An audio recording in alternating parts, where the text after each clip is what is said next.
আচ্ছা, মাঝে মধ্যে আমাদের সাথে মনের অজান্তে কিছু অলৌকিক ঘটনা ঘটে যায় না? যেমন চোখের সামনে একটি মৃত মানুষকে নড়াচড়া করতে দেখলাম। তাহলে আমরা এখন দেখি। মৃত মানুষ কি সত্যি নড়াচড়া করতে পারে? শুনে ভয়ের মতো লাগলেও কিছু ক্ষেত্রে মৃত্যুর পর মানুষের শরীরে সামান্য নড়াচড়া দেখা যেতে পারে। তবে এটা ভূত বা মানুষ আবার জীবিত হয়ে যাওয়া এমন নয়। এই মৃতদেহ নড়ার পেছনে কয়েকটি বৈজ্ঞানিক কারণ রয়েছে। আসুন সেই কারণগুলো আমরা জানার চেষ্টা করি। ১.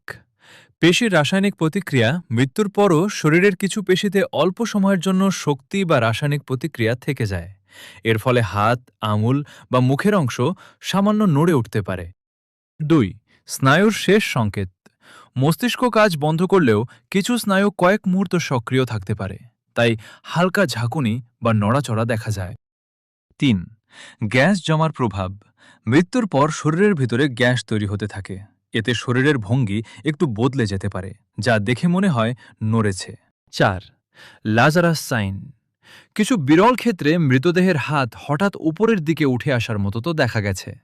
এটাকে বলা হয় লেজার সাইন। এটা আসলে মেরুদণ্ডের রিফ্লেক্সের কারণে ঘটে, তাই শরীর কিছুটা ঝাঁকুনি দিতে পারে। এরকম অলৌকিক ঘটনার সম্মুখীন যদি কেউ হয়, ভয় না পেয়ে তাকে এগুলো বৈজ্ঞানিক কারণগুলো বোঝানোর চেষ্টা করব। এবং এরকম আরও ঘটনা পাওয়ার জন্য আমাদের চ্যানেলটি সাবস্ক্রাইব করে পাশে থাকুন।